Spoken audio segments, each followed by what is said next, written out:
Magandang umaga po sa inyong lahat na muli. Si Nanay Paz muli sa aking maliit na kusina.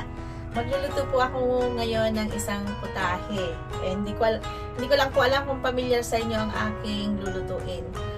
Batiin ko muna ang aking mga subscriber, mga nag-subscribe sa akin, magsusubscribe, ang aking mga co-idol, kako-dreamer team ko dyan, aking family, friends, and sa lahat ng hindi pa nag-subscribe, sana mag-subscribe na po kayo. Ang menu ko po today is ginisang mais. May mais po ako. Ginadgad ko na siya. Ginadgad mais. 9 na pirasong mais po, pero malalaki siya, kaya medyo madami. Lalagyan ko siya ng mushroom, malunggay, giniling po. Igigisa ko siya sa bawang sibuyas. And lalagyan natin siya ng paminta at saka patis, asin at chicken powder. Hindi ko na po siya nilagay dito, pero yun po ang mga ihahalo ko. Samahan niyo po ako muli. Magluluto po si Nanay Paz. Thank you! Po, kawalin natin. Magasap ko na siya. Natin ang mantika.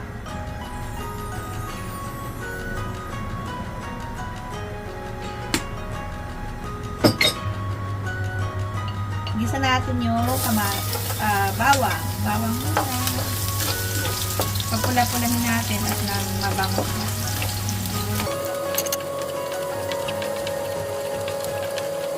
Papula-pulahin natin ng medyo mabango. And then, sibuyas.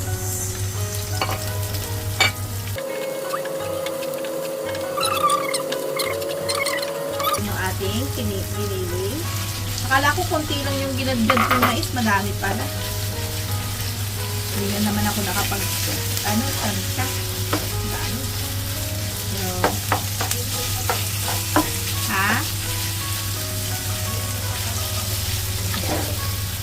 may patalok.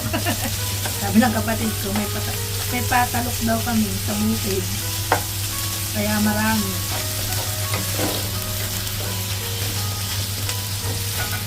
Namiss ko na yung lutong ito. Gusto ko siya may talbos ng talbos ng kalabasa at saka bulaklak ng kalabasa, kaso wala dito.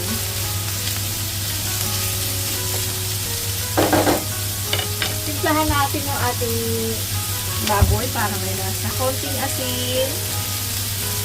Laging konti-konti lang according to your taste. Konting chicken powder.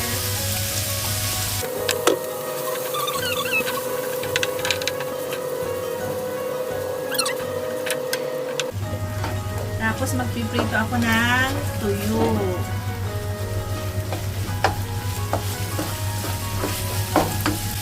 Lagyan natin ng paminta.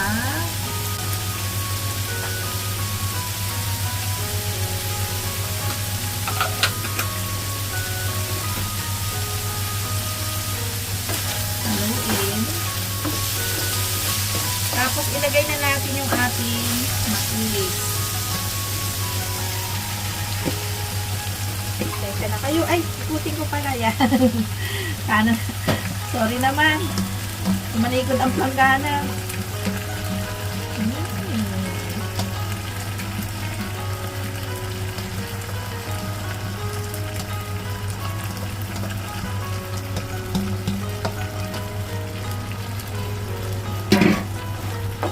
Kala ko konti lang yun. Marami palatin. Tama lang pala yung una kong binili.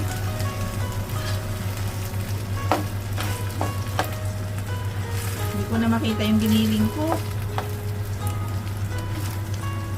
Palakasan natin na ako.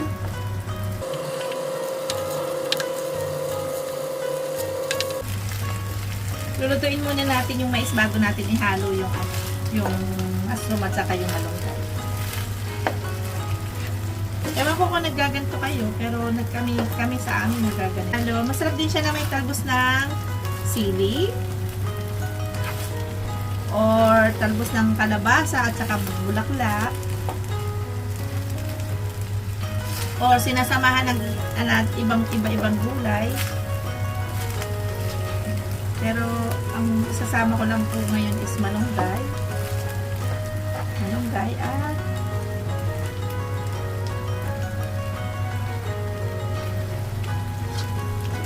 mushroom. Mahilig po ako sa mushroom. Pasensya na kayo. Talagang pag nagluto si Nanay Paz, laging gustong lagyan ng mushroom. Yan si Nanay Paz. Signature ni Nanay Paz, laging may mushroom. Lagyan natin ng tubig. Yung mga hindi pa nakakaalam dyan, na nagugula yung mais. Eto po. Pwede po siya. Simpleng recipe lang siya. Igisa mo lang. Lagyan ng malunggay. Pagkain na. And ang aking mais ay naparami. Dadalhin ko na lang sa opisina. Yes!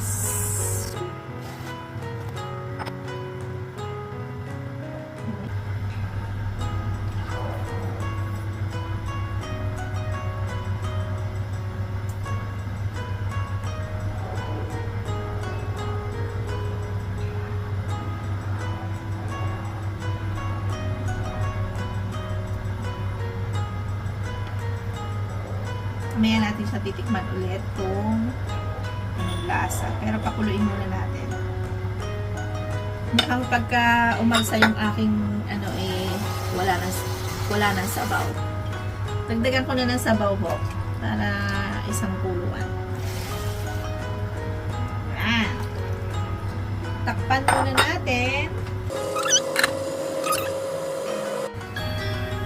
Kumukulo na siya. Buksan ko siya.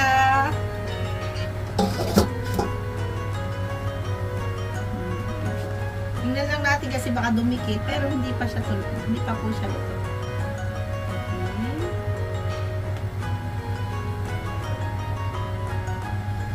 Hindi pa po siya luto. Pakuluin pa natin ng matagal. Ilagay ko na po yung mushroom.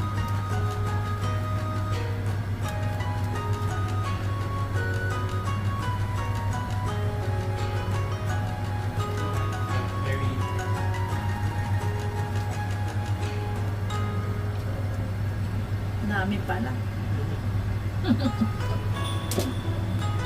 Magpapasak nung talaga ako. May patalo. Kala ko konti lang. Choy! Diba? Dadaling ko sa opisina. Wala akong bantayan. And meron po akong tuyo na ipiprito. Magpiprito po ako ng tuyo. Kulang po nito.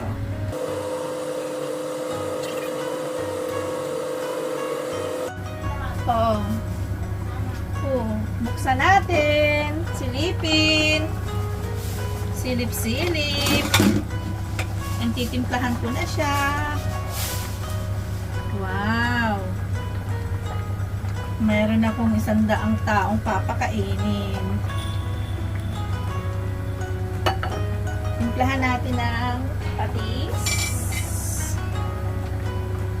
Nilagyan ko na kasi yung karne ng so, timplahan natin ng patis. Huwag niyo masyadong damihan na titikman nyo muna. Ay, sige.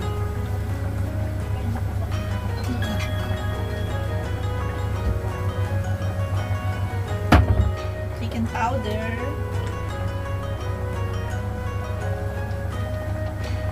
Baking powder.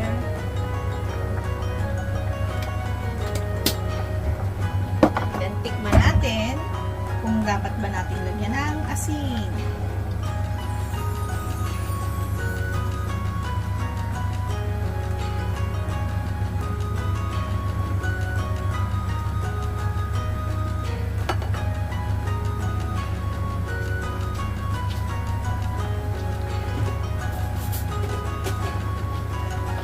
Ligo na ako kasi baka malate ako sa opisina.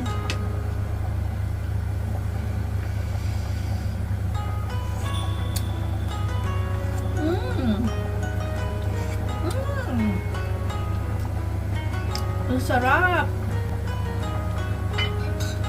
Ito natin ang asin.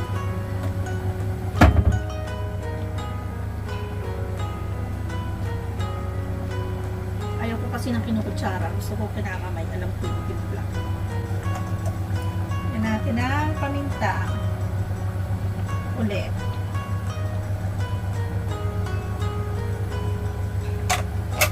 Kasi sa inyo po kung gusto nyo maglagay ng paminta o hindi. Pero yung sa aking version po, gusto ko may paminta.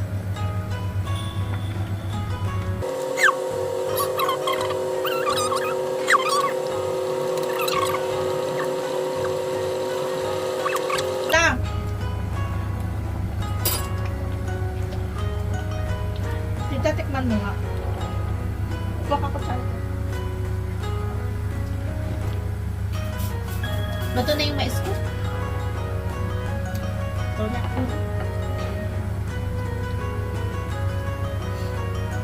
Biyang paasin. Palis. Palis mo lang siya. Kunti pa. Kunti pa. Siyempre, may taga-nilula. Oo, patikman ka daw natin ng mais at problema yan. Ay, magluto na kayong dalawa ng tuyo. Tuyo mo. Kasi kung maluto pala, kakalit pala. Oo, teka. Pag naluto mo ngayon, focus yan, kaya yung binili mo ang lang yun. Hindi ko binili yung binigay nga sa akin, kaya naisip ako mabigay ito. Hindi yung mais. Ah, Yun din nga yung ano, kung niluto mo ang lahat, kakakain ko. Kaya, alam mo, mahal ka, sulang ka lang dito. madami nga to eh, oh. Madami na to. Kala ko nga yung 9 na piraso to na mais.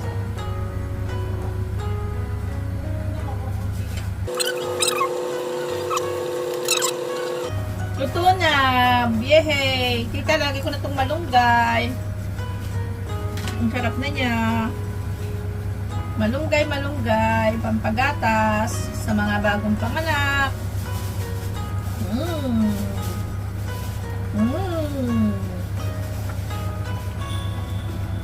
Yung malunggay namin galing sa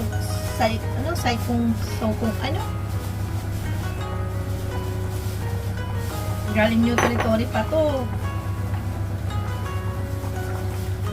Yehey! May kulay na ang aking gulay.